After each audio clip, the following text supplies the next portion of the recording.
गौतम बुद्ध के समय में वैशाली राज्य में एक बहुत ही प्रसिद्ध वेश्या रहती थी जिसका नाम था अमरपाली।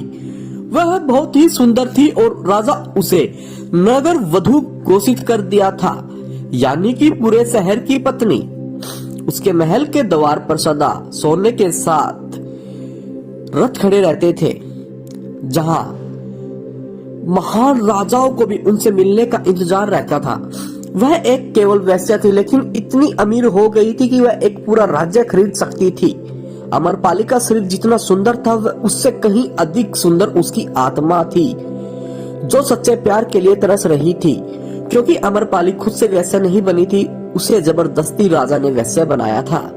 अमरपाली के वैश्या बनने के पीछे एक कहानी है। अमरपाली अपने ग्राहकों को बहुत प्यार का दिखावा करती थी, क्योंकि उसे इसके लिए भुगतान किया जाता था, लेकिन अंदर से वह उन सब से नफरत करती थी, क्योंकि वह सभी उसका इस्तेमाल एक भोग की वस्तु के रूप में करते थे। एक इंसान के रूप में उसका सम्मान कोई नहीं करता था।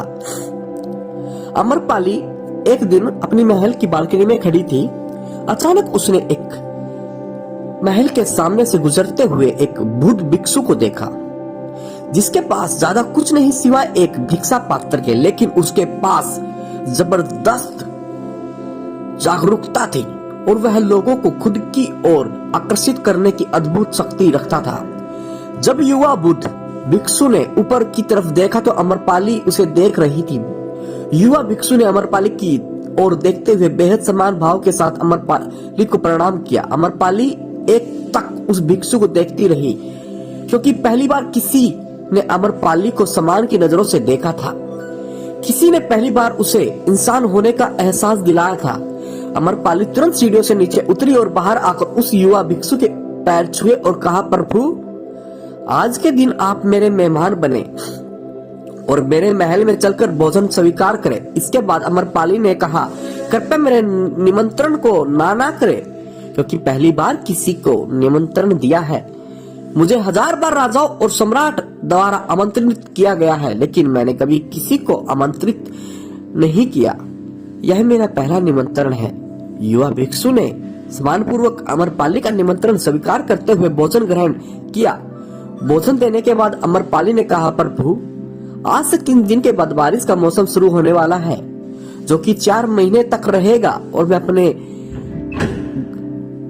मैं आपको अपने घर में 4 महीने के लिए आमंत्रित करती हूँ। आने वाले 4 महीने के लिए यह आपका आश्चर्य होगा।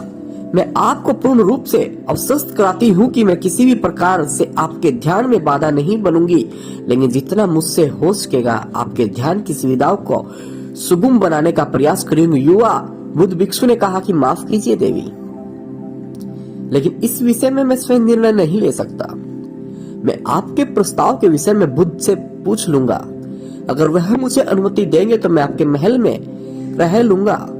इतना कहकर वह बौद्ध भिक्षु वहां से चला गया। इससे पहले कि वह भिक्षु बौद्ध के पास पहुंचता, अमरपाली के प्रस्ताव के बारे में कुछ बताता, इससे पहले वहां मौजूद अन्य भिक्षु बुद्ध के पास पहुंच गए और बुद्ध से कहा, आप उस युवा भिक्षु को रोकिएगा।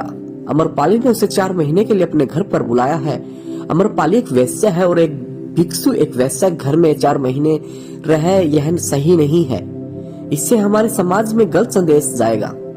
बुद्ध ने कहा, कृपया आप शांत रहिए, उस भिक्षु के आने की प्रतीक्षा करें। थोड़ी देर बाद वह भिक्षु बुद्ध के पास आया।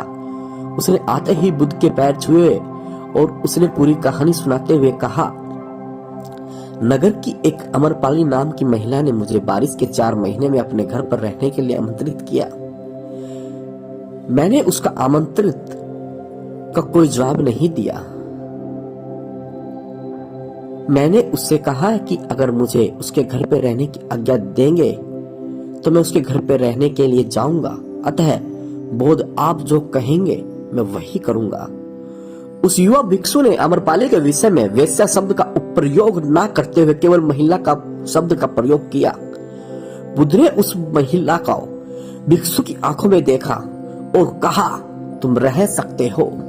तभी अचानक एक बूढ़ा भिक्षु खड़ा हुआ और बोला, बुद्ध, यह सही नहीं है। यह युवा भिक्षु एक सच्चाई छुपा रहा है। इसका कहना है कि एक अमरपाली नाम की महिला ने उसे अपने घर पर रहने के लिए आमंत्रित किया है, लेकिन वह एक महिला, एक वेश्य है।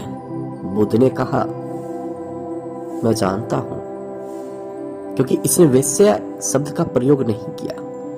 इसका अर्थ है कि उसके मन में इसके लिए सम्मान का भाव है, इसलिए मैं इसको वहां रहने की अनुमति दे रहा हूं।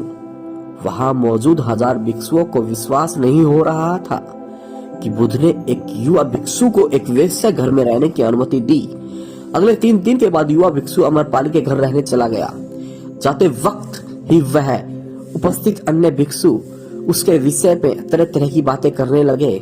बुद्ध ने सभी को शांत करते हुए कहा, मुझे मुझ पर विश्वास है, मैंने उसकी आंखों में देखा है, उसके भीतर तनिक भी भोग की इच्छा नहीं थी। अगर उस भिक्षु का ध्यान गहरा है तो वह अमरपाली के हृदय को परिवर्तित कर देगा, और अगर भिक्षु का ध्यान गहरा नहीं है तो अमरपाली अपने शारीरिक आकर्षण से भिक्षु को परिवर्तित कर देगी। यह एक प्रश्न था, ध्यान और शारीरिक आकर्षण का, जिसका उत्तर हमें 4 महीने के बाद मिलेगा।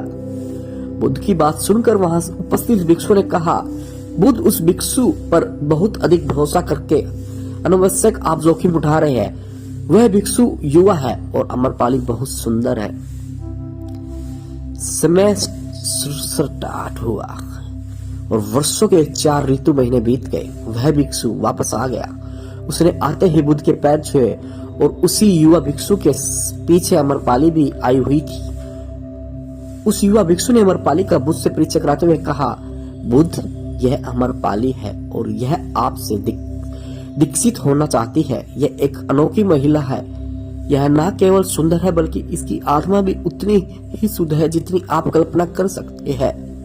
अमरपाली ने बुद्ध के पैर छुए और कहा, मैं पहली बार देखने भर से ही इस युवा भिक्षु से प्रेम करने लग गई थी। इसलिए मैंने अपने सौंदर्य से कई बार इसे आकर्षित करने का प्रयास किया, लेकिन मैं पूर्ण रूप से असफल रही। इसके बजाय इस युवा भिक्षु ने मुझे ध्यान के प्रति जागरूक किया और एहसास कराया कि वास्तविक जीवन भोग नहीं परंतु ध्यान है। इसलिए बुद्ध, मैं अपनी सारी संपत्ति आपके शिष्यों को दान में देना चाहती हूँ और शेष जीवन ध्यान में बिताना चाहती हूँ। इसके बाद अमरपाली बुद्ध के शिष्यों में पहली महिला हुई जिन्होंने ज्ञान की प्राप्ति हुई, यानी आत्मज्ञान की प्राप्ति हुई।